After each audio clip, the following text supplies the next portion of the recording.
Hello everyone, I'm Mai, currently living in the beautiful coastal city of Da Nang, Vietnam. First of all, I want to send a heartfelt thank you to all of you who have subscribed and supported my channel over the past time. In this little corner, I don't just get to share my own stories, but I also get to listen to all of you.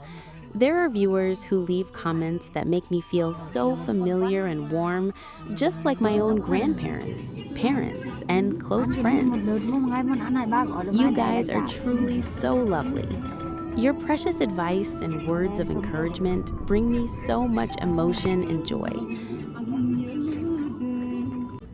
To be honest with you all, even though I am currently unemployed, thanks to your companionship, I feel much more mentally stable.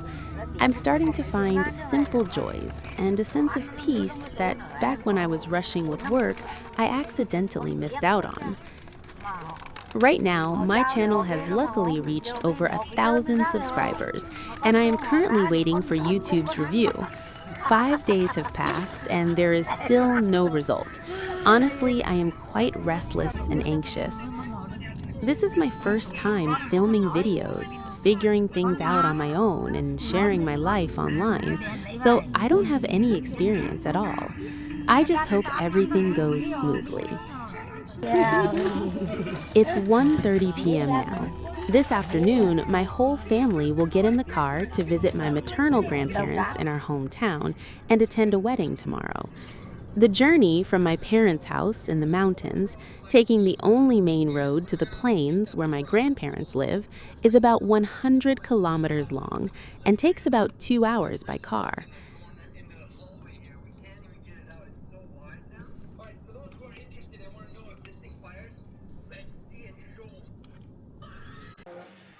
We've arrived at my grandparents' house. This is my grandmother. She's 89 years old this year. Time passes so cruelly. Every time I visit, I see that she has changed a little bit, gotten thinner, her wrinkles are carved deeper, and her footsteps are much slower than before. The last time I came home, she still had short hair, but now the weather is so hot, her head gets itchy and she pulls her hair out, leaving a large bald patch. So my uncle decided to shave all her hair off to keep her cool. Her hearing isn't very clear anymore either.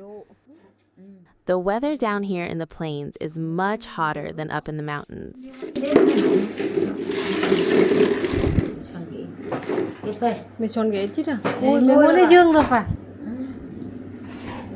Every time we go back to our hometown, my mom always prepares so many things. Before, traveling by motorbike was very bulky, but since last year when my younger brother bought this car, instead of carrying just one bunch of bananas, my mom can now pack up to 3 bunches, along with so many vegetables, fruits, candies, and milk to bring as gifts for my grandparents and relatives.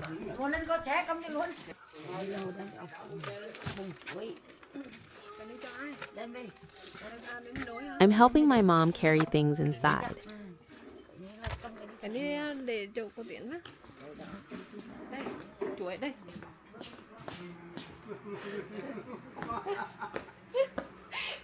Mẹ ơi, cái hái bông chuối đi trắng đi.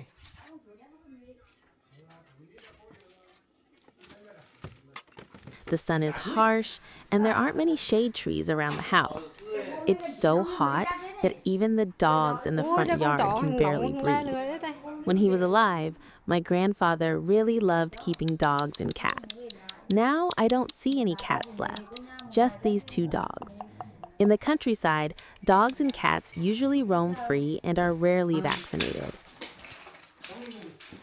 The house missing his presence and his warm, deep voice sometimes feels so empty, leaving only my grandmother all by herself until much later when my uncle moved back from far away to live with her and take care of her. Coming home today, I want to bring some candies and fruits to offer incense and greet my grandfather and my uncle. Our family altar is placed right by the main entrance, so there is always a curtain hanging down to shield it. I pull up the curtain and carefully arrange everything. My grandparents' family is a revolutionary family. In the past, my grandfather was a military driver during the Resistance War, while my grandmother stayed home to feed the soldiers and supply food. Right behind her house used to be a bomb shelter. Time has filled all those dirt holes now. My uncle also sacrificed his life when he just turned 20 during the Resistance War against America.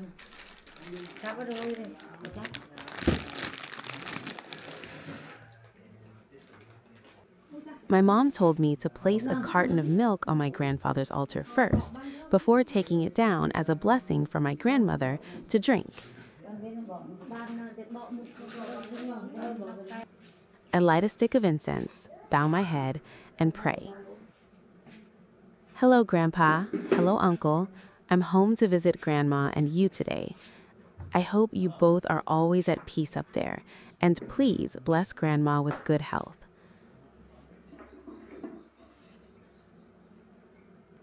At the highest position on the altar is always the photo of Uncle Ho.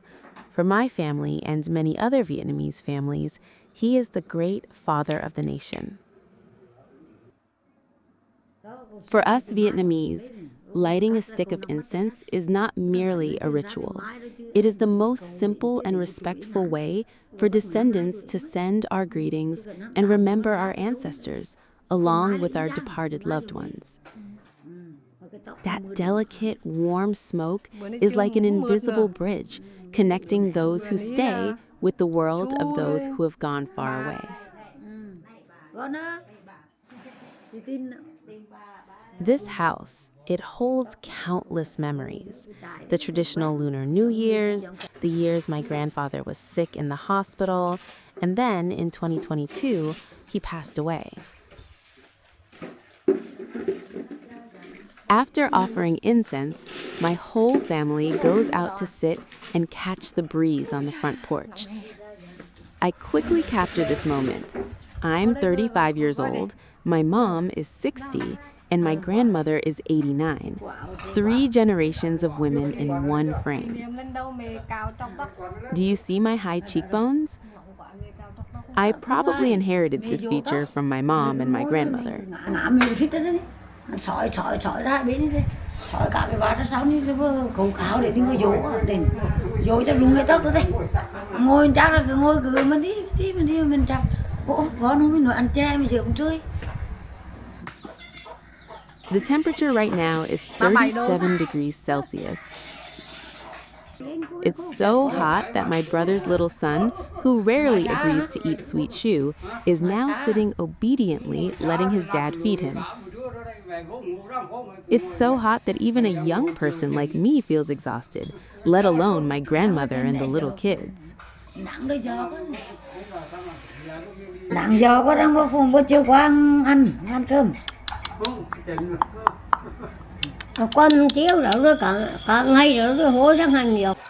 My uncle and grandmother also raise a flock of chickens. Out front is a small outdoor altar dedicated to heaven and earth and to the soldiers who passed away in the war. This is the kitchen of the house. This evening, we will go over to my dad's younger brother's house to have an intimate dinner before attending the official wedding at the restaurant tomorrow. This is a wedding custom in my hometown. Grandma wanted my family to have dinner here first before leaving, but it's already 4 p.m., so I'm afraid we won't make it in time. The house has a wood-burning kitchen area used to boil water and cook food for the pigs and chickens. Back in the day, before we had gas or electric stoves, we always cooked with a wood fire like this. And here is the gas stove area. It's 4:30 p.m. now, but the sun is still as harsh as if it were 12 noon. I'll take a walk along the side of the house.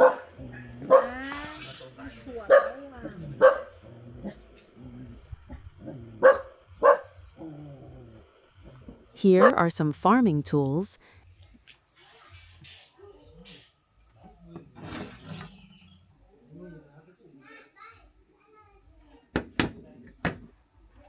and back there is the cowshed. I used to take pictures of my grandfather's cow right over there. This jackfruit tree is heavy with fruit. It must be over 20 years old.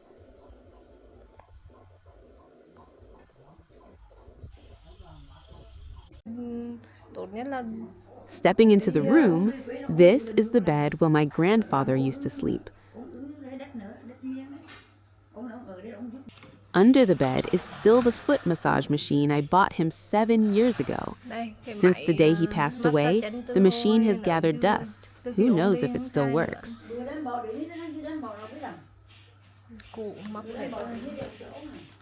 My grandmother said to just leave it at the foot of the altar for him to use. But then someone cleaned up and put it back under the bed.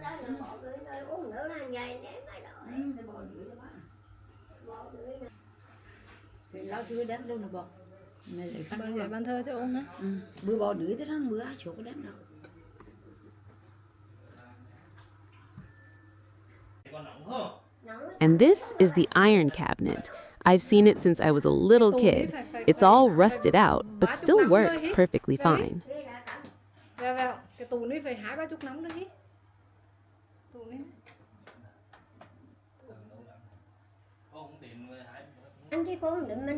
Seeing her children and grandchildren come home, Grandma keeps urging, "Eat something so I can prepare a chicken." At this age, my grandmother doesn't wish for anything extravagant. She just hopes her descendants come back to gather and share a meal.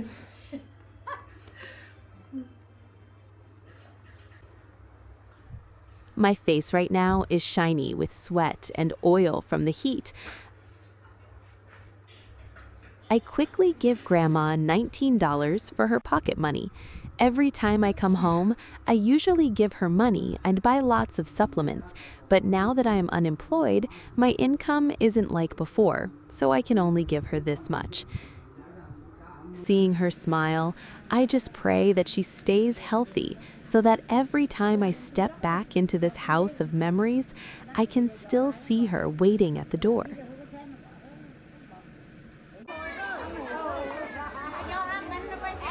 It's 5 p.m. now.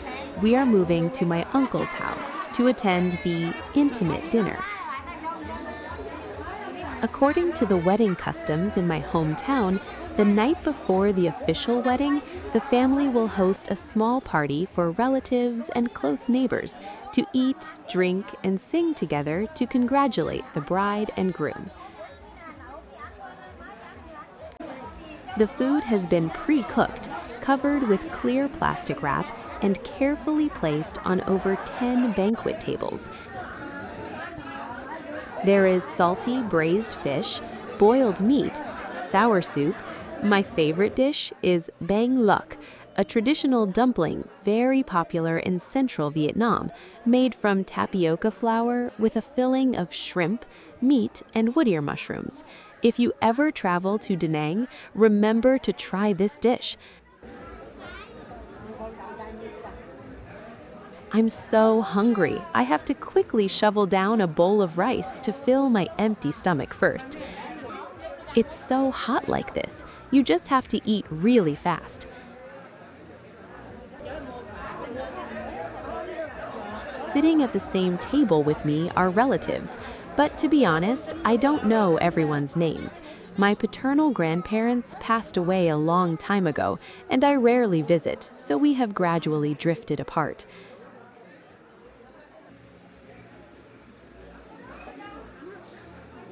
But I do recognize my aunt.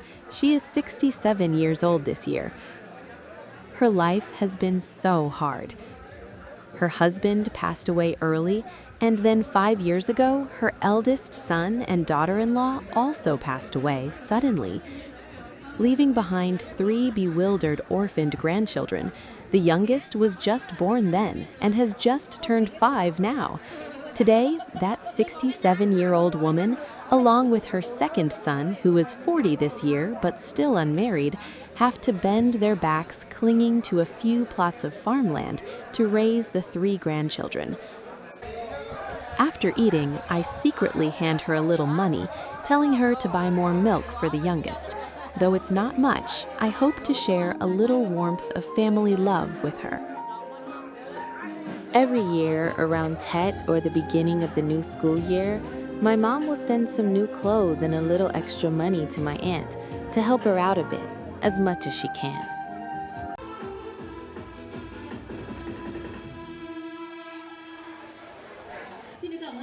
7:30 p.m., the karaoke program begins. The sound is turned up to max volume, extremely loud and bustling.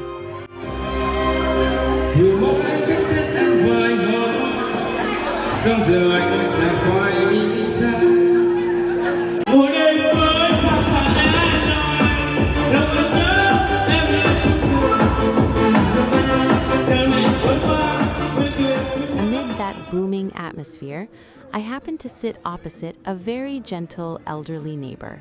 Her name is Nyo. She is wearing a pink shirt that suits her so well, and her cute, toothless smile suddenly makes me miss my grandmother immensely. I quickly ask to take a photo with her as a keepsake.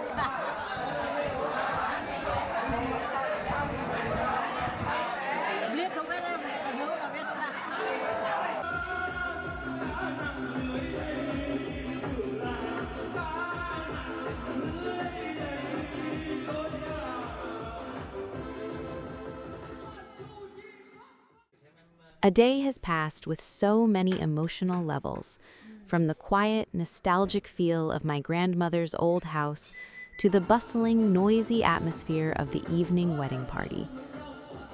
I suddenly realize no matter how harsh and tough life in this countryside may be, family bonds and mutual support will always be the most brilliant light. Thank you all for staying until this very moment to listen to Mai's little reflections. Tomorrow will be the official wedding ceremony with so many interesting things about Central Vietnamese customs.